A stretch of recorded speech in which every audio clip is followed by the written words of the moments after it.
Hello friends, आज हम इस वीडियो में एक्सरसाइज 2.4 का क्वेश्चन नंबर 12 करेंगे। Question number 12, verify that. आपको इसमें वेरिफिकेशन करनी है कि LHS और RHS इक्वल है या नहीं है। तो इसमें एक तरह का भी जो हमने पहले क्वेश्चन किया था उसी का फॉर्मूला है, लेकिन वो अलग से दिया हुआ है आपको। तो आपको क्या दे रखा है, x³ + y³ + z³ - 3xyz है is equals to half into में x + y + z, big bracket में x - y का whole square plus y - z का whole square plus z - x का होल स्क्वायर। तो आपको यहाँ पर तो आप कुछ नहीं कर सकते। हाँ, हम इसको अगर सिंप्लीफाई कर दें और इसके इक्वल प्रूफ कर दें तो हमारे क्वेश्चन का जो उन्होंने पूछा है वेरीफाई करना वो हो सकता है। तो हम इसमें भी टेकिंग RHS करेंगे। तो टेकिंग RHS, और आपके पास RHS में दे रखा है half x + y + z square bracket x - y का whole square plus y - z का whole square plus z - x का होल स्क्वायर। अब हम इसे वेरीफाई कैसे करें, क्योंकि यहाँ पर भी हमें कुछ खुलता हुआ नहीं समझ आ रहा। पर अगर आप ध्यान से देखें तो यहाँ पर एक फॉर्मूला बन रहा है, एक आइडेंटिटी जो हमने यूज़ की हुई है, पहले भी सीखी हुई है, a - b का होल स्क्वायर, जो कि था a² - 2ab + b²। तो हम उसी आइडेंटिटी को यहाँ पर यूज़ करेंगे। तो यहाँ पर हम लिख देते हैं यूजिंग a - b का whole square, a² - 2ab + b²।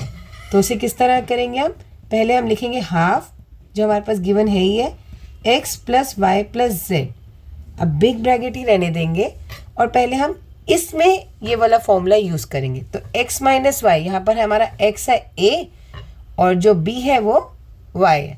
तो a² यानी कि पहले x का square minus 2a × b, x × y plus b का स्क्वायर। तो b है हमारा y² इसी तरह से हम इस वाले पार्ट में भी इस आइडेंटिटी का इस्तेमाल करेंगे, लेकिन इस बार हमारा a क्या हो गया, y, और b हो गया हमारा z। तो ये हो जाएगा y² - 2yz प्लस z²। ठीक है। और नेक्स्ट टाइम z - x में भी हम इसी आइडेंटिटी का यूज़ करेंगे। तो यहाँ पर a है हमारा z और b है हमारा x। तो a की जगह हम z यूज़ कर लेंगे और b की जगह x कर लेंगे।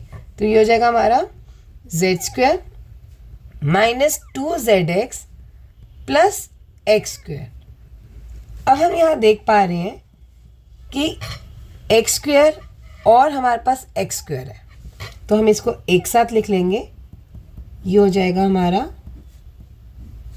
x² plus x²। अब x² के आगे कोई कोफिशिएंट नहीं है तो हम मान के चलते 1 है, तो 1 और 1 2, ये जो होगा हमारा 2x²। ठीक है। इसी तरह हम देख रहे हैं y² और y² है, तो ये भी हो जाएगा हमारा 2y²। ठीक है। अब ये रहा z², इनके आगे कोफिशिएंट 1 होगा, तो ये भी हो जाएगा 2z²।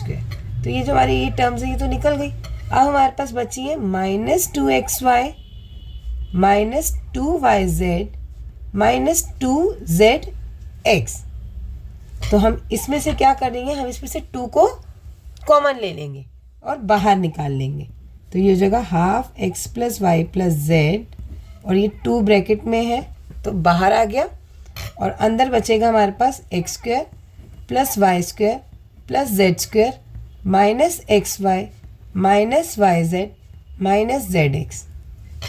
2 से 2 हमारा कैंसिल हो गया। अब हमारे पास क्या बच रहा है, अगर हम ध्यान से देखें, x + y + z और x² + y² + z² - xy - yz - zx। अभी भी हम इस तक नहीं पहुंचे हैं। अब हमें दिख रहा है कि यहाँ पर भी एक टर्म है और यहाँ पर भी एक टर्म है, और इन सब को हम क्या कर सकते हैं, मल्टीप्लाई कर सकते हैं। इसके लिए क्या करना पड़ेगा आपको, इस x को इस पूरी टर्म से मल्टीप्लाई करना पड़ेगा।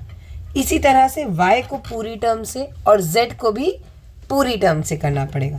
तो ये हो गया हमारा, x को मल्टीप्लाई करेंगे इस पूरी टर्म से, x square plus y square plus z square minus x y minus y z minus z x.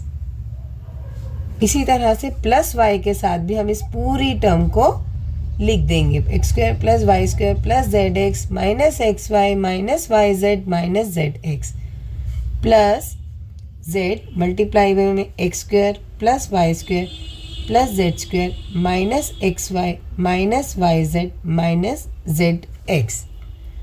अब हम इसको खोलेंगे तो ये हमारा खोलकर क्या बन जाएगा, एक्स को एक्स स्क्वायर से किया तो बन गया एक्स क्यूब, एक्स को वाई स्क्वायर से किया बना एक्स वाई स्क्वायर। अब एक्स को जेड स्क्वायर से करेंगे एक्स जेड का square minus x into x y x square y, क्योंकि दो एक्स हो गए, minus x y z minus x square z या जेड एक्स स्क्वायर भी लिख सकते हैं इसे।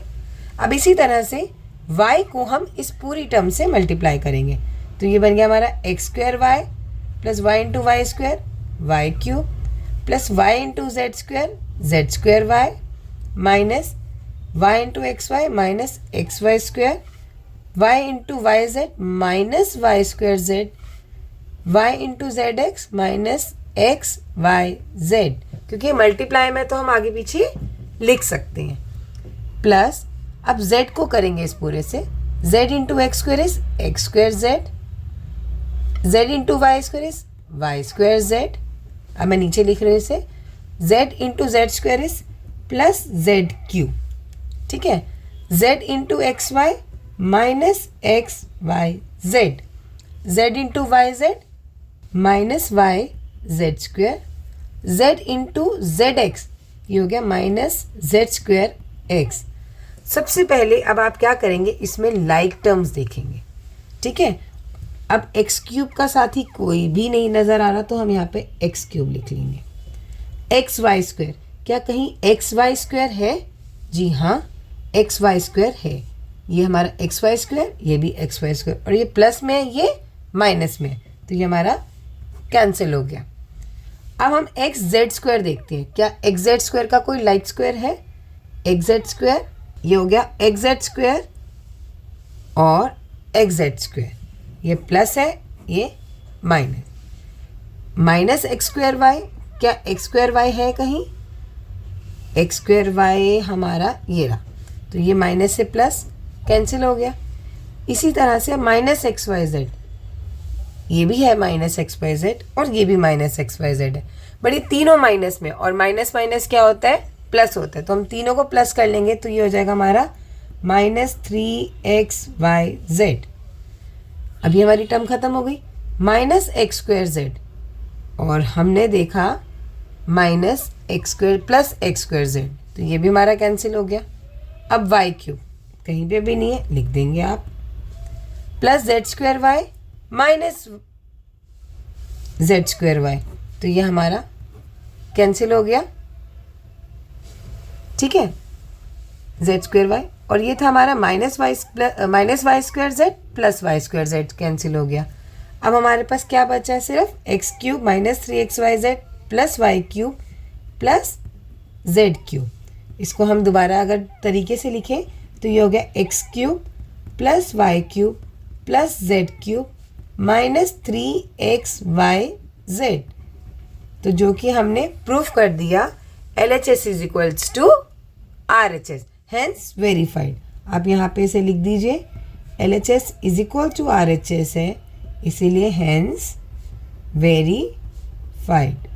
इस क्वेश्चन में आपको एक ही आइडेंटिटी का यूज़ करना है, x माइनस वाई या a माइनस बी का होल स्क्वायर।